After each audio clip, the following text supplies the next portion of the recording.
So, admittedly, it's been far too long since I uploaded a piece of content that was 100% focused on a recorded conversation from a pivotal business leader of the functional CPG industry ecosystem. I'm extremely excited to restart this content format, though, and I already have a few handfuls of exciting guests confirmed that will join me in the coming weeks. This newest episode will be especially valuable for sports and active nutrition industry professionals. I chatted with good friend and divisional merchandise manager at the Vitamin Shop, Jack Gayton, about categorical performance at the specialty retailer and what he's seeing in terms of like changing buyer behavior and product trends. But before we get into that conversation, I did want to give a quick shout out to the sponsor of this content, Ghost Lifestyle. After launching the energy drinks in the Vitamin Shop in late 2020, Ghost Lifestyle extended that relationship in 2021 to offer their more traditional supplement SKUs, which you'll hear Jack positively mention in the following content. Personal favorite products of mine from Ghost Lifestyle are the Sour Patch Kids Blue Raspberry Ghost Energy Drinks, the Chips Ahoy Ghost Whey, and the Bubblicious Legend Pre Workout. You can grab yours at ghostlifestyle.com or through fine retailers like the Vitamin Shop. But without further delay, here is my conversation with Jack Gayton, the divisional merchandise manager at the Vitamin Shop that is responsible for the sports nutrition category. Welcome, Jack. I appreciate you giving me some time to jump on my channel and give your insights, your knowledge to my community. Wanted to kind of congratulate you and the Vitamin Shop's performance. I think a lot of people, when I put out that piece of content a couple weeks ago on your guys' 2021 performance, I mean, I think a lot of people were a little bit like surprised in a good way. Yeah, And that's mostly because I think you guys are shielded by the franchise group's kind of portfolio.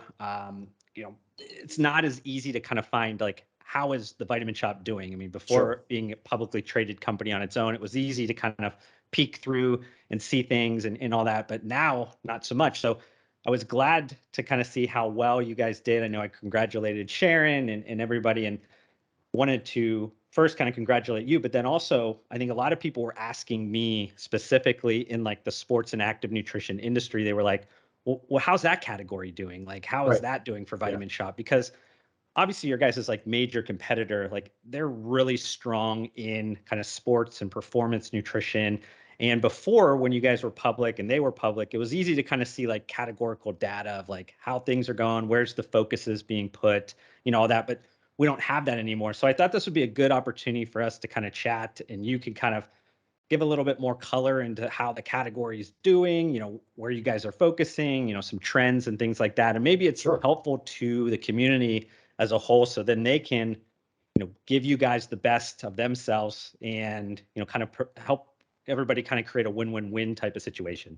Yeah, absolutely. Well, Josh, thank you for having me. I'm glad we finally got a chance to do this and sit down. And yeah, to your point, it was actually we had a really good year in sports nutrition 2021. I think when you look back, it'll probably be one of the best years we've had in like the last 5 years. From the division standpoint, we kind of break our business down into the VMS side of the house and sports nutrition. Um, Obviously with COVID and the pandemic and things like that, things were good in certain categories, but in sports nutrition, we just had a really strong year. I'd say it probably went back to a lot of the work that we were doing in 2020 when things were a little bit tougher in terms of trying to find ways to elevate and build our brand portfolio and kind of set that stage for a successful year. And then really last year, as we got into the business, as we kind of started to move through Q1 and things started to relax a little bit in terms of the pandemic and restrictions, we just saw a really strong acceleration across all of our key categories, whether it was sports supplements, protein on the go. All those areas really started to trend well for us. And a lot of the work that we had done leading up to that and the team had worked on started to pay dividends. So we were really happy with the way the year panned out overall, for sure. Before we get into some like categorical kind of trends or themes or things like that, I wanted to get your thoughts on like the battle of the brands that you guys just kind of finished up because I think I don't know if this is what's a couple years you guys have been doing this now. Yeah, at least four, I think. Yeah, and like for whatever reason, I thought this year had a lot more attention put on it, which like people were really excited about it. They Yeah. were really putting their efforts towards it. They were really putting Yeah. their like resources and driving a lot of traffic towards it. And I just wanted to kind of get your thoughts, like how did you think it kind of was from a success on your side? I mean, was there any surprises you saw from like the winners or losers? Yeah. Well, I mean, we thought it was great, like the way everything kind of came together. And again, it's on, a business that's trending really well. And it's always awesome to see how excited these brands are and how passionate they are about driving their business and even the customers. And that's really what it's all about, right? It's like the customers and their engagement with the brands. And watching the way these brands kind of go at it and put together campaigns and strategies around winning. And we brought a lot of newness into it this year with a lot of new brands like Rise and Ghost, Axe and Sledge, HD Muscle, like a lot of brands that, we just brought in recently. We kind of put them into the competition. So it was fun to see how they kind of interacted with some of our more established brands who have been doing it for a while. And yeah, I mean, Redcon came out on top, which I think will, maybe surprised a few people. I don't think it surprised Redcon at all. I mean, I think that was their plan from the beginning. They had a really strong strategy going in, and they were determined to win it. But even outside of what they did, things like Ghost had just an awesome run. They went up against Rise in the round before that. It was really fun to watch those two brands kind of going back and forth on it. And Ghost, they cleaned up on the category awards. I think they won like 5 awards overall. So they did amazing. Rise had a ton of engagement throughout the whole thing as well. But yeah, at the end, Redcon early on upset Bucked Up and then kept going through it and came out on top. So, hats off to them. But, from a Vitamin Shop standpoint, we're so happy to watch the brands and how, passionate they are about the way things came together. So it definitely capped off a nice March and a good end to Q1. Yeah, I think when you guys announced or showed the bracket, I kind of did a quick um, picks or whatever. Yeah. And I had the kind of the Ghost and the Rise together on that side on the semis. I think the other side, I think I expected a little bit to come out a little bit differently. But yeah, I think the winner for me, I think it was surprising just because I didn't see as much like public outwardly demand drivers and things getting sent from like traffic from Yeah. Redcon, which I think they were a little bit more sneaky in terms of how they did their strategy, which ended up working out. I mean, and it's obviously they're a huge brand. They have a lot of love from and loyalty from their customers, and it ended up showing. We'll see what kind of happens next year, but it's exciting to see like each year how much more like effort and just excitement each one of these brands kind of get around that. It's like I know there's pride and ego or whatever, but I Yeah. think it's also an element of them showing like how well they're doing in their business. Yeah, oh, for sure. I mean, they all have different strategies of how they do it. Some of them are a little bit more overt in the channels that they use. Redcon had a strategy where I think they were targeting their customers in a certain way, and it just worked really well for them overall. But again, it's all of the brands we thought were very supportive of it. They always are, and we get a lot of support from them in terms of just bringing attention to Vitamin Shop and really just getting our customers excited. Because again, that's where really what it all comes down to. But yeah, everybody's got everyone had a horse in the race and everyone gets passionate about it. So it's fun to see how it plays out. Now I'm sure most of like the like hot or trending brands like they're pretty aligned with like how that kind of came up, but I want to maybe a layer below that, and I don't want you to obviously show favoritism or whatever, but like is there any brands that maybe have emerged over the last maybe 3 to 6 months that like didn't really, maybe not weren't in that bracket, but like, has surprised you, has really started to perform well at the Vitamin Shop? Well, I think the obvious names, some of the new brands that we've brought in recently over the last year and a half. I mean, Alani Nu, they've done a lot, and their customers are so loyal and so passionate about that brand. So they did a lot. Not so much for Battle of the Brands, but like we've had some massive launches with Alani Nu, and they just can drive just a ton of traffic, and great products. And then Rise recently, they've just been a lot of fun watching how they engage with their customers on social media and how transparent they are And you're seeing that really come through in the sales. Like they're having a, an incredibly strong year and a good start. And then you've got, brands like Ghost, which I consider to be best in class in terms of their collaborations and just their thought process and strategy. They're so strategical in the way they go about things. So they're bringing a lot to the table. But then you also have brands like, we're still seeing incredible results from like Bucked Up. Those guys, the things that they manage to do out there in terms of driving, attention and awareness to their brand. So, it was just a lot of good results overall. When you look at our brand portfolio for the year going into the end of Q1, in our top 30 brands, it's crazy like how many brands are posting, really strong results right now. So it's definitely like it's a harder time to stand out among the crowd just because everybody's doing fairly well. But you definitely see a few of the brands that are doing it, maybe they not so much better than others, but just in a different way. So I want to shift a little bit away from like brands and more into like, trends, products, those types of things. I wanted to get your thoughts on, some of the kind of trends that are happening you're seeing like in the first quarter, maybe that are gaining steam, maybe from last year. Some things that I always think Q1 sets the tone for the year, especially For when we're sure. talking about like sports and active nutrition, because a lot of people are, most, I guess, interested in those categories in Q1, trying to get ready for maybe spring break, which is happening now, or maybe even summer, trying to get their, body right. It's that kind of post New Year's resolution into, prepping for whatever that vacation is or event or wherever that is. So has there been any trends I think that you've seen that are a Yeah. little bit like gaining steam, and I guess on the flip side, like also ones that like maybe are cooling off? Right. The biggest trend that we've seen, it's pretty easy. It's creatine, which it sounds crazy considering like, I'll not to date myself, but it's like back in the day in high school, it was like the Yeah. first thing I took, right? Everybody knows about creatine, but it's caught fire. We started to see it last year, kind of late in the year. The sales just kept growing and accelerating. And we're now at the point just, we're selling in multiples of what we've done in prior years for creatine. I think a lot of it has to do with, TikTok and Instagram and social media. And as more brands talk about creatine and influencers talk about it, then others pile on and they start talking about it, and just it's out there so much. And the fact that it's, peer reviewed and tested and, and probably the most studied supplement that's out there, it adds a certain level of trust for people to understand that the benefits of taking it. So it's kind of a no-brainer.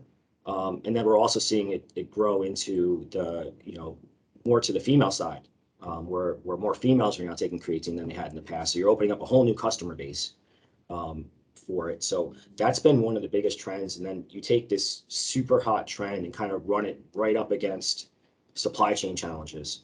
All right. So like, things that are happening where, most of the creatine is, coming out of China. It's been tough for brands to get. So it's kind of like a, feast or famine for a lot of people. And it creates this more demand. So when people are in stock on creatine, they see a lot of people coming in.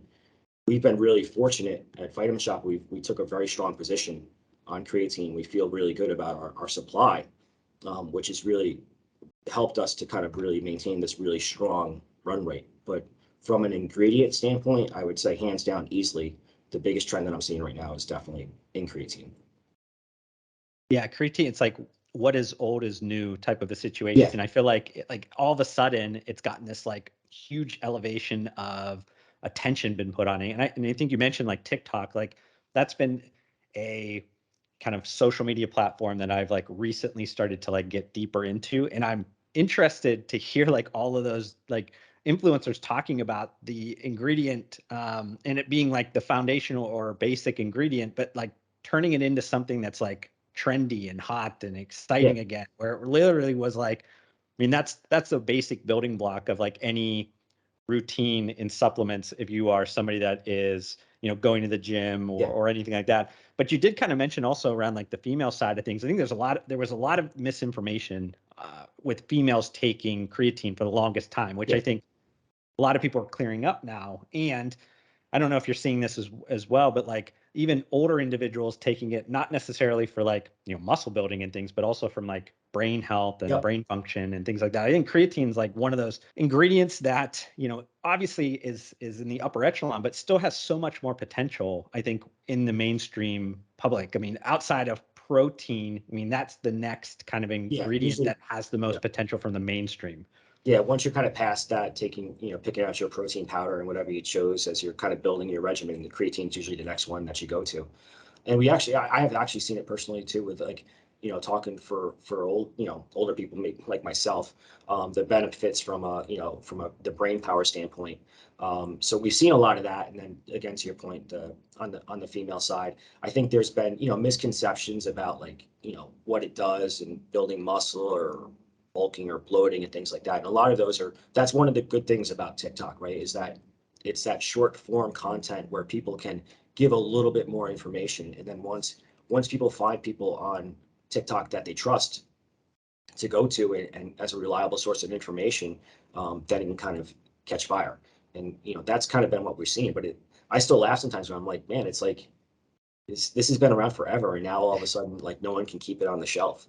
It's crazy how cyclical the industry can be. What about like on the go type products? I mean, that could be in energy or protein, because those are probably the two biggest ones that that category really focus on. I know a lot of attention is being put on that from brands, looking at that as maybe a little bit of blue ocean, even though it's like a highly competitive category that has a ton of like different barriers that you have to kind of overcome. But from your perspective with the Vitamin Shop, I know you guys are, looking at cooler spaces and how far can we stretch this? What does our merchandising look like? Like, is there any trends that are kind of popping out on that side? Well, overall, our RTD business has been very strong. Going back into last year, we had saw some really good sales and some growth in the RTD space. Probably more so than I right now than what we're seeing like with bars and ready to eat. It's the ready to drink category that's been driving it. And I think a lot of it is being driven by what the brands are doing and all the innovation that they're bringing.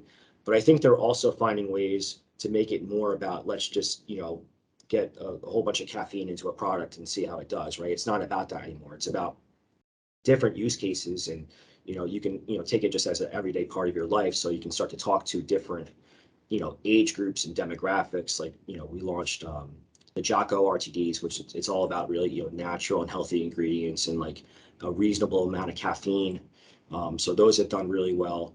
But when we brought in Alani, they kind of quickly jumped up the ranks in terms of strength because that's like their wheelhouse right there is in the RTDs.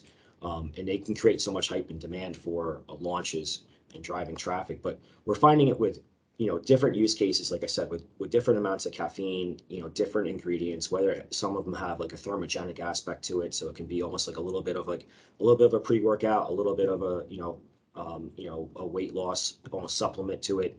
And then even hydration, we launched Prime back in February, and it was amazing. Like right out of the gate, it was just incredible. And they were kind of the ones that are really kind of going after that hydration space. And I think other brands will look to do the same thing and take a page out of that. But I think because there's so many different options for customers, it's not just about taking something before you go to the gym or just as a pick me up. There's a lot more elements to it, and I consider our assortment and the merchandising that we do, we have a great team working on the merchandising for the RTDs. I really consider it best in class. Like if you're looking for something unique and something different, like Vitamin Shop is definitely the place to go for RTDs. I really feel that way. So we're giving customers a lot of options, great value and great innovation, thanks to what the brands are doing. And I don't know if you get into like the, granular, like kind of carts of these on the go products. Like, are people buying a lot more of them at once? Like, because before, I mean, we're talking maybe 10 years ago, like it used to be you come in, you grab one and you Yeah. leave, it was more of that type of thing. But are people now looking at this as like a secondary specialty kind of like functional grocery trip? Like they're grabbing like 10 or 12 of a mix of like different things and like bringing them home. And then that's going to be what they use throughout the next maybe 10 days. And they come back and We do a really strong business in cases. for the RTDs. Like that's like really one of the strengths that we have is selling is at the case level. We do sell in multiples and singles. We still have a really strong business of people just popping in. We kind of call it the bar and the drink crowd, right? They run in and they grab their bar and their drink on the way to the gym or whatever they're doing. But we do sell a lot in like bigger, bulk options. We've even kind of put together at times promotions around that, whether it's like a 3 for 15 or whatever the number is, we'll put those together. And we've looked at data and we have seen that, customers, there is definitely a mentality of like, a certain amount of customers are always just going to stick to the singles, but we have seen it kind of tick up, especially with there's so many choices now for customers. Like everyone wants to try them, and sometimes they want to try a few before they settle on, getting into like that case and just getting the cases on a regular replenishment. So it really kind of depends. And it also, I think it depends a little bit on the brand, and what they have available too. If there's a lot of choices, we can often see them, maybe not buying as many, the case, but sometimes they'll just gravitate right towards that case if they know that's their go-to flavor. Are you seeing any trends or anything going around like animal-based over plant-based protein? And more towards like the powder size. Like I know a couple years ago, plant-based was growing at least 2 times more Yeah. than animal-based protein powders at the Vitamin Shop. And I don't know if that obviously the law of large numbers, like things start to change over time, but is that still outpacing from like a growth perspective? I know it's not as big from like a total sales perspective, but is plant-based still performing extremely well at Vitamin Shop? It's still performing really well. But it is, to your point, it's more mature at this point. I think, even in 2020, that was one of the fastest growing retail placements that we had in the whole store. Plant proteins it was exploding just because you had people that were, whether they were getting into a plant-based diet or they were just trying to, augment their regular regimen and maybe just incorporate some plant-based products. You were getting all these new customers into the space. So we're not seeing that same level of growth anymore for plant that we were. Our whey protein business is actually higher now. If you look at SPINS data, we're actually doing more in terms of year-over-year growth in whey than we are in plant. But not to say that it's not growing. I still think there's room to grow, and there's some brands that are doing some really cool things in the space. Ambrosia is one of our top brands in the plant space, and they come up with such cool and fun flavors. It makes you want to try them. Or brands like Blessed. And then we've got a couple of new ones that we're going to be launching soon that I can't really speak to yet. That I think should be a little bit disruptive in the market and do some cool things. But from a growth standpoint compared to the prior years, it's actually whey that is for us that is doing more business in terms of year-over-year growth right now. And I know this isn't maybe exactly in your wheelhouse, but I know it's kind of adjacent and probably you're seeing some maybe product claims or people do call outs a little bit more. But since we are heading or we're hopefully heading out of the, the pandemic, immunity, immune health, all that type of stuff was like red hot. And I was wondering, are you seeing that maybe subside a little bit now? Are people getting a little less like, I guess, feverish towards like those types of products? Yeah, I think it's sticky. I think that the immune business is going to be sticky because people are going to still like you can't go through something like we've gone through these last 2 years and not have a certain amount of concern about the future. So I do think that people are going to pay more attention to things like vitamin D and zinc, but it's not at the levels that it was last year even. But I still think there's immunity aspects to it. And one of the cool things that we've seen in some of the data is we're getting more of a crossover customer because we've always been very strong in the vitamins, minerals, and supplement side of the business. But you're seeing some of our sports customers are kind of coming over and looking at options for immunity just as part of building their overall regimen. So probably not to the same levels that we're talking about, especially not for 2020. But I think that we're still seeing, good traction within the immune space. And I think it's just something it's just always going to be there now. It just, so people are always going to want to make sure that they're paying attention to whether it's how much, vitamin D they're taking or zinc or elderberry or things like that. And then probably as you head into cold and flu season or, if COVID kicks back up again, you'll see it uptick again. So like I said, I think that it's got a lot of elements that are going to stick around for sure. What about I guess, a trending area of there's a what's an athlete when we talk about, if it's active nutrition, we talk about sports nutrition, who's an athlete, who takes these products, something like an esports player, like a gamer. Are you seeing more people come in for those types of products? And I know that sometimes maybe they're picking up a product that maybe is not always even like directly marketed towards them. It might be something where one of the health enthusiasts is saying, "Hey, you need to take XYZ, maybe ingredients that you can build your own stack or something like that." But I didn't know if you're seeing like a peek through on any of that activity starting to happen in store. Maybe it's online, or anybody like looking to buy more of that type of merchandise. Well, the nootropics have been strong for us. We've had a good business with nootropics. We haven't really done too much specifically going after that gamer customer. We've tried a couple different lines. I think some of the brands have tried some things. Um, from our standpoint, and the way I kind of look at it from a strategy perspective is we'll want to have a lot of intent. Like when we do start to really go after that esport customer, we want to make sure that we're choosing it with the right partners to do it with and the right strategy. So we haven't pushed it too hard in terms of esports, but we have options for customers, like whether it's Alpha Brain from On It or things like that, things that are good from a nootropic standpoint. And then some of our energy drinks, like I know, Ghost, we haven't really done anything with their gamer product. But I know they're one of the guys that have had this like the right mentality about how they go after it, because it's not just about creating a product and putting it out there. They had a whole strategy, and they really kind of immersed themselves in that world, because I think it has to be authentic. Yeah. You have to speak to the customer. I think gone are the days of just you come up with something in a boardroom, market it, and put it on the shelf, and people come in, right? It's like you have to. There's too much transparency going on right now, and people have to understand and be authentic in it. And so when we really decide to go after that esports business, that's the mentality that we want to have. But there's still options in the store if you're looking to kind of boost your brain power, I guess, or build your stack. It's not really my world, so it's hard for me to speak to. Yeah. But it's something that we've been talking about probably for the last 2 years.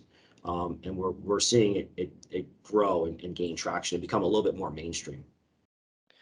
Yeah, I think you touched on something important there around like, before it was very like I think product centric, where brands were, coming out with things around features, or they would look at data and be like, "Oh, we need to come out with this or this," and kind of put that out there, and just think that the consumer was going to just buy it and be excited about it. Now I think you have to be a lot more customer centric, in the sense that like those customers can easily research you, know what you're about, know where you stand in the whole grand scheme of things, and know if you're being authentic or you're just trying to take advantage of a situation for consumerism reasons. And I do think that that's a portion of the consumers are really in tune with that. I do still think there's a lot of like value conscious people that maybe are just trying to pick up whatever they can at the Yeah. price they need, and that maybe is not as deep into their thoughts of like, what's the brand about, what's their values, but I do think there's a complete changeover that's been happening over the last probably 5 years of brands that have done extremely well. You talked about like, the winners and losers. I think one of those lines in the sand is really how well they're actually able to know their consumer, speak to their consumer, be transparent with their consumer, and have everything aligned together. Yeah, for sure. Than just being a nameless, faceless, organization that launches some products and you just hope that people are going to buy it. I think that's a big kind of shift that's happened. Yeah, I definitely would agree. And I think that's one of the things, like, when you spend as much time as we probably do on social media looking at these brands, um, the one thing I've really noticed is just it's amazing how open they are with everything, which I think is great for the industry. To talk about, like, it's not just about like, oh, we're launching this new product, and here's the details. It's like, here's why we chose it, or even walking them through like taste testing the products and why they chose not to do things. I've seen I've seen TikToks of brands talking about why things are getting so expensive, right? It's just it's I think it's great for the industry to have that, because it creates a good level of respect and trust with the customers. And some of these brands are definitely doing a better job than others of kind of taking that mentality. And those are the ones I think that are able to resonate with their customer base probably a little bit better.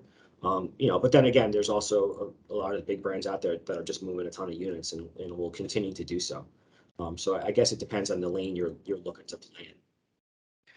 Just one final question. I know you got a lot of things going on. If a brand is maybe new to the vitamin shop in the sense of like wanting to be on shelf, wanting to be a part of, a vendor, like what is maybe one or two things that would be from your perspective, like you're looking at and saying like, these are big pluses for me. These are the things that I'm really looking to hear from a brand when they are trying to pitch me on a new brand or new product. I think number one is understanding your audience and the customer that you want to talk to, right? Because like everyone is like they wouldn't be coming in and presenting a brand if they didn't think it was a fantastic brand. Yeah. But there's so many brands out there, and there's just only so much shelf space that you can devote to products. So being very clear in like who is your target audience and how are you going to continue to reach that target audience, and also how are you going to drive those customers into my store, right? I think that's one of the big things is we're looking for brands that can bring excitement and fill gaps for the customers but also drive traffic and awareness. And I think having kind of a well thought out strategy around that, and I think in a lot of cases now with the way things are changing, it's like also having a clear strategy of what is my channel strategy for if I'm doing a D2C business and I'm going to sell to the customers directly? How do I differentiate that from what I'm doing for a retailer, whether it's the vitamin shopper or whoever? Having those things thought out, and then also making sure that you're set up operationally to be able to handle a 700 plus store chain in terms of what they need. Like we need to be in stock. We need regular shipping. We need good communication and things like that. So making sure that you have like all the resources internally and the structure built, because it's tough. It's like if you come in and you launch and you're not ready, it's gonna be a tough year. So it's like being buttoned up front is I always personally appreciate that. But more than anything else, it's understanding like this is the goal of the brand. This is what we're trying to do in terms of the customer and a traffic and what we're bringing to the industry. I think that's great information. Jack, I appreciate your time, appreciate all the information, Absolutely. insights that you shared, and I'll be definitely paying attention and seeing how things are going for the rest of the year for you guys. Yeah, man, I love it. I look forward to talking again. Well, I hope you guys enjoyed that YouTube video. If you did, consider hitting the like button to support me. Also, help me get to my short term goal of hitting 2,000 subscribers by hitting that subscribe button. I'd love to see you join me on this journey, but we need to fix the fact that almost 80% of you that are watching this YouTube video right now are not subscribed to my channel, and that makes me extremely sad. But just want to thank you for tuning in, and I'll see you on the next one.